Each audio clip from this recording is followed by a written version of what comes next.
I remember one time, I think I was no more than 15 or 16. It was an Easter Sunday morning, and I was still at home with my folks in Sacramento, California. And I woke up, it was probably pre-dawn, and I went out to the front of my house, opened up the garage door, and leaned on one of the vehicles in our household. And I sat in the pre-dawn light. And there was not a sound. There was no people. There was no cars in my suburban neighborhood. And I just sat there, and I had this most unusual experience. I was just leaning up against the car, and then as the sun started to come up on Easter morning, the light in the sky started to turn pink and orange and gold. And I felt like I was hit by some energy that just moved through me. It was the strangest and most wonderful thing. It was new, and yet it was familiar at the same time. And later that day, my family, we went down to a Unity church in Sacramento, California. Dorothy Pearson and Phil Pearson were the ministers then. And Dorothy knew Charles Fillmore. So I had this rich upbringing in Unity faith tradition, and she spoke of upliftment and hope and renewal and the victory over the trials and the challenges of this life. And I said to myself, that's the same quality put to words as I experienced on the driveway just hours before. And I feel like that slender thread of light and truth and energy has moved through me my whole life. I remember just a couple of years before that time on the driveway, I rode my bicycle down to an old bookstore in Sacramento. And for some reason I got off and I walked in, and in the back of the bookstore were all of the old books that were kind of hidden from sight. They were the metaphysical books. They were what we would call the books of ancient wisdom. And I remember walking down those stacks of books, and at that time in the early 70s, all of those books were kind of relegated to some place that was dark and unknown by people at large, but they were there. And I remember walking through there and seeing them, feeling drawn to them, that they had something that was ancient in them. But they also contained something that I would like to address today with us, which is esoteric Christianity.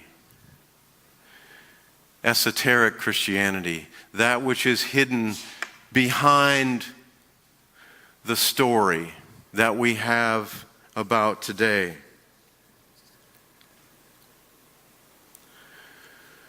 Esoteric Christianity is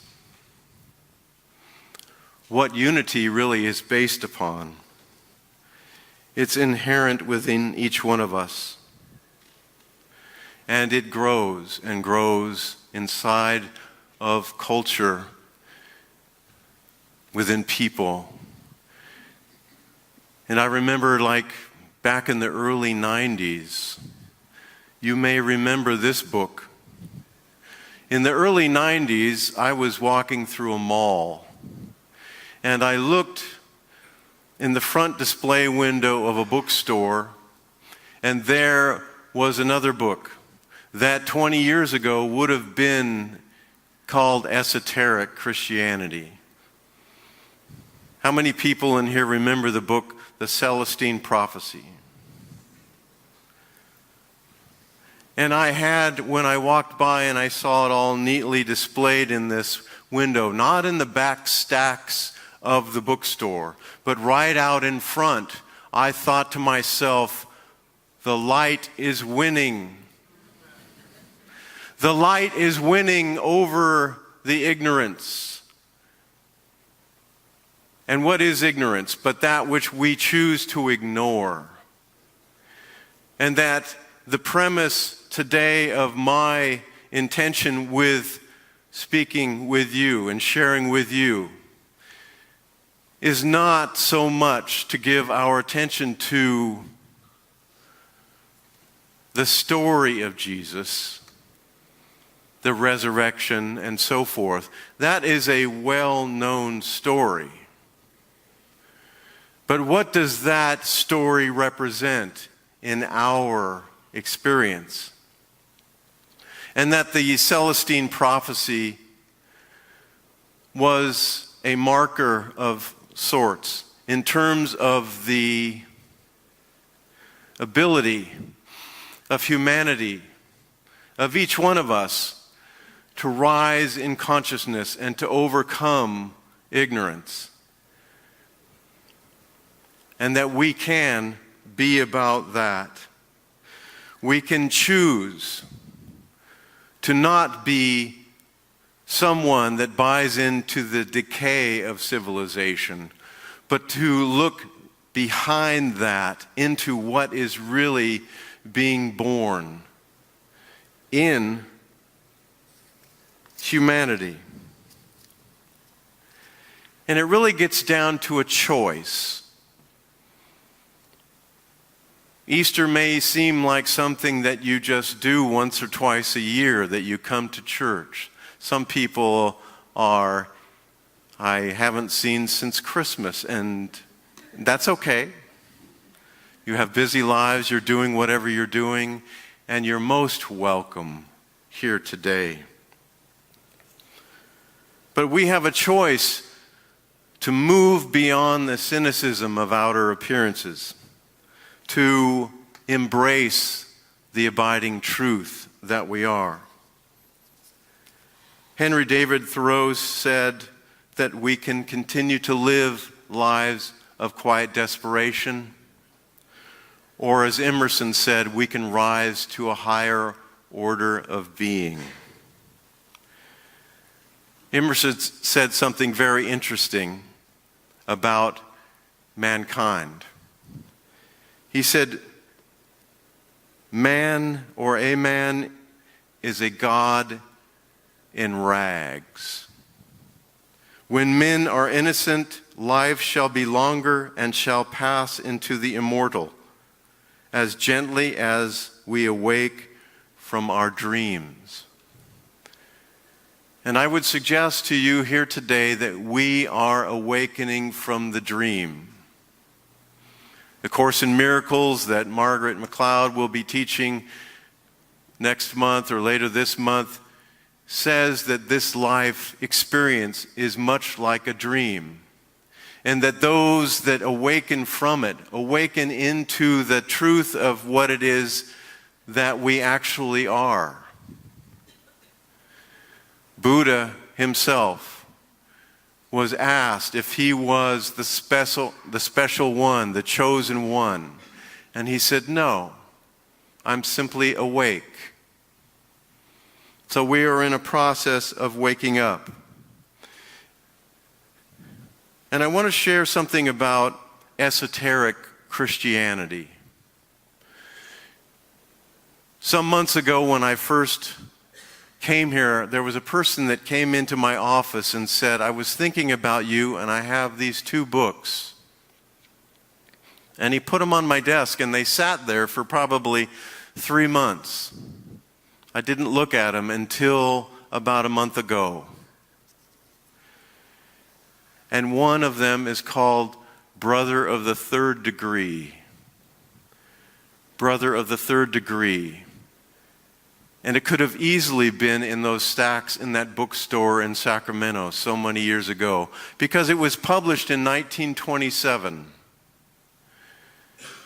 And there has been this slender thread of ancient wisdom that has moved throughout humanity for as long as humanity has quested after truth.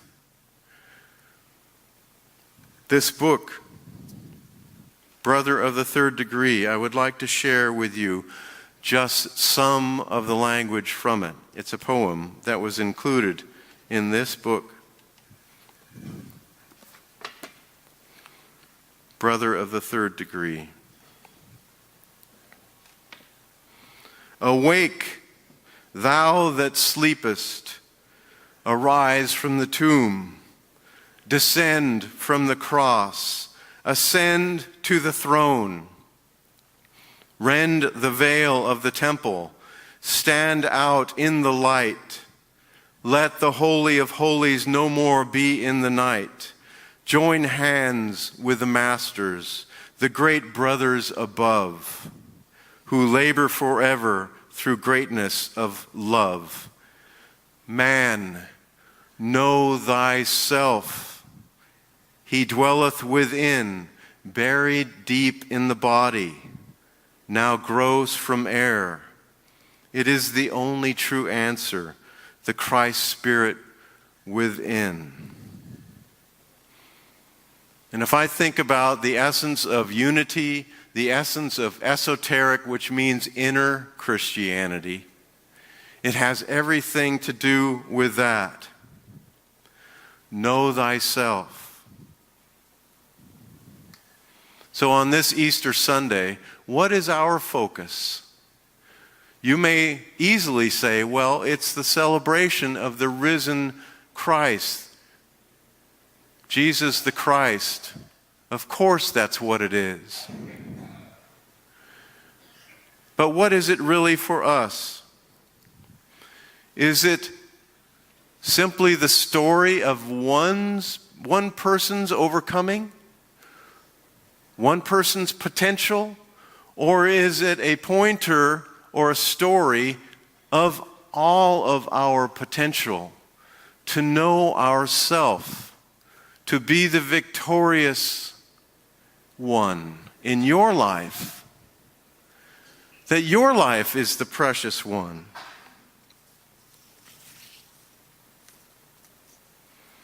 And there is a distinction that I would also like to make here today.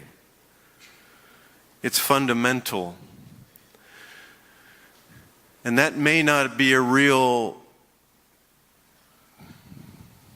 popular word in New Thought, fundamental, because it points to fundamentalism.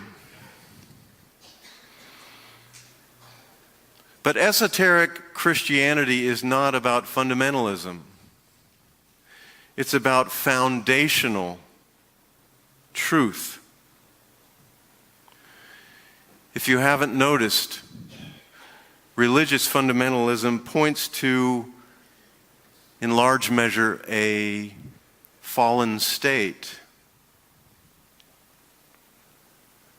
But esoteric Christianity points to the actual potential of what it is that we are. It points to the overcoming spirit that we are. Our divine identity. You know, there's something in me that wants to be born right now.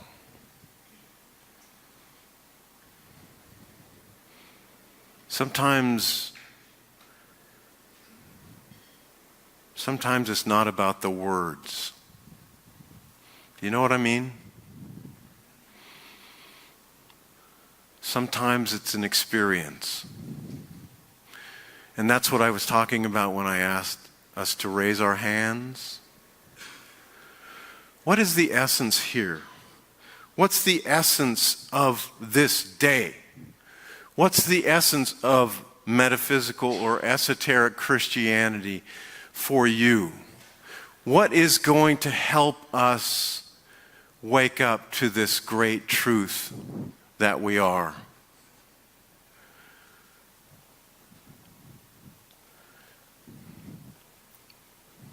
My own inner work prompts me to say that whenever I'm engaged in it, there is this movement of energy that moves within my whole being. And it asks me to rise up into the actual being that I am. And that the story, the resurrection story, in truth, is an outer depiction of an inner process. That in some ways that you and I have been asleep. But how do we prompt this to come forth in the actual now moment of this experience? Can you reach out to the people that are next to you and just grab their hand? Is that a stretch for you? Not just physically, but emotionally? Well, it's like, well, I don't know you. What would you like to see happen within that person's life that is right next to you? How would you like to see their life blessed? I invite you to look at that person. How would you like to see this person's life blessed?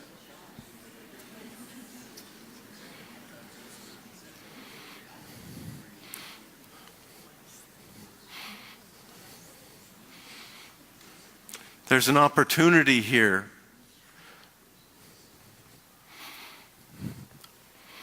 If Jesus, the Christ, was here right now, what would he want for us?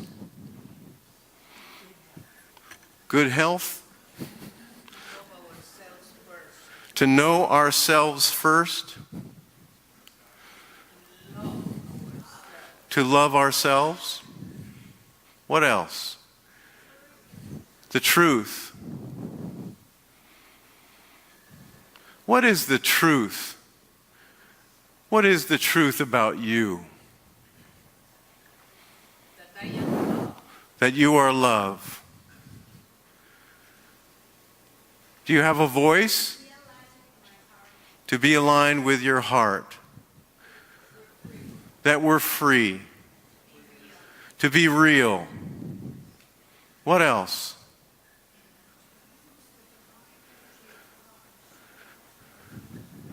To use the divine energy of God to help and heal others.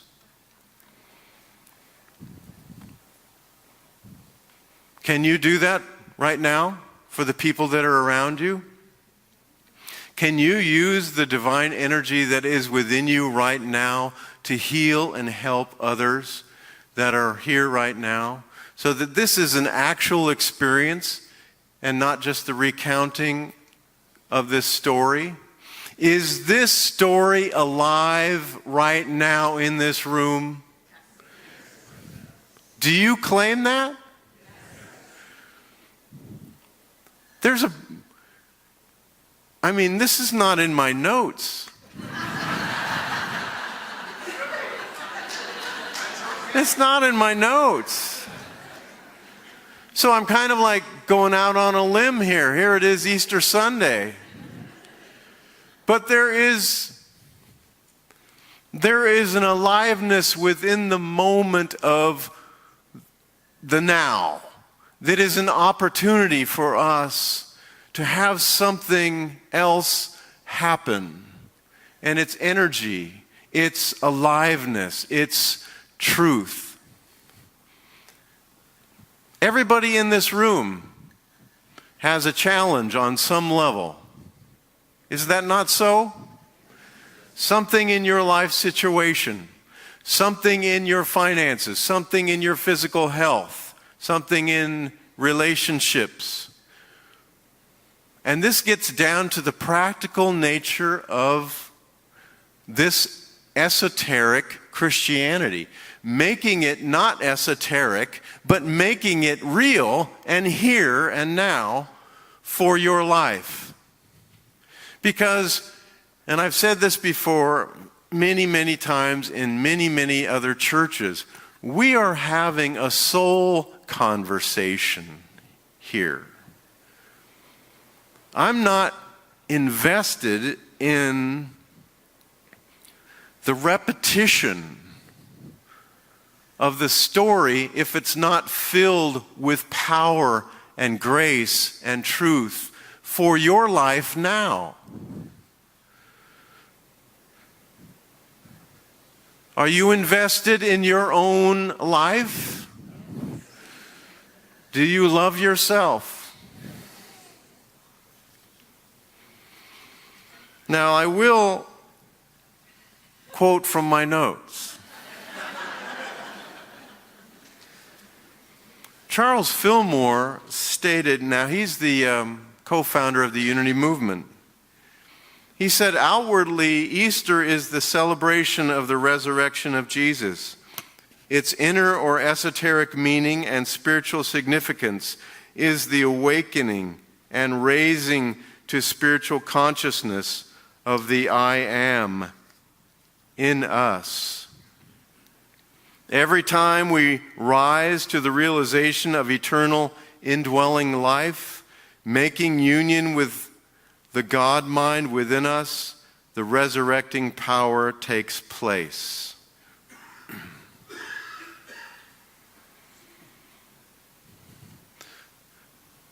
So I desire in this moment to have this be something that's more real for us than just revisiting the story. This is something that is changing our lives. Do you believe that? This is actually changing us. It's transforming us. Whatever the need is. How did Jesus heal? How does any great master heal? Through beholding the actual design of that being, regardless of their outer presentation to the world. To being so steadfast in consciousness, to hold that for them until they can hold it for themselves. To see the divine image within. And I want to characterize the voice of this Spirit through this little book. It's called The Impersonal Life. Some of you have come across this book.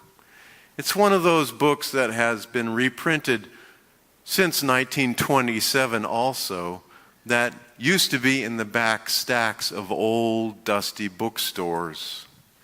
And now it's freely available. And I would like to share, this person is anonymous who wrote this book, but they are a voice for spirit. A voice for spirit that dwells within each one of us. Because on that level, we are all interconnected.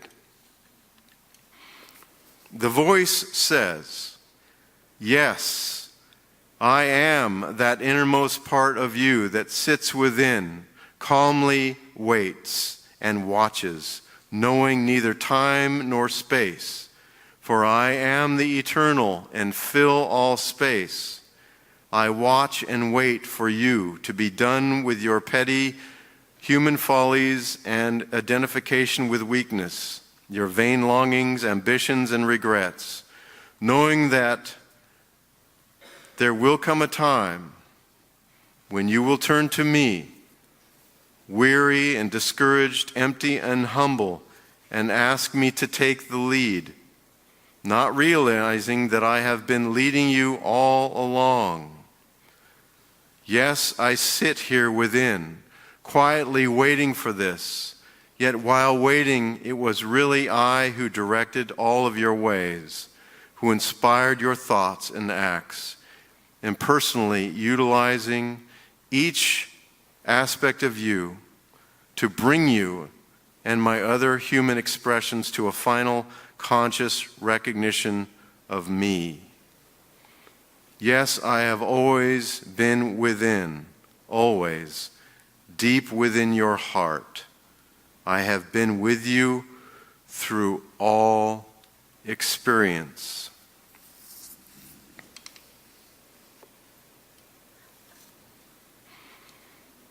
I have been with you through all experience. So that means that it's here now. With each beating of your heart, with each thought that you're thinking, it's here. And when Jesus the Christ said, I am the way, the truth, and the life, he was speaking as this voice.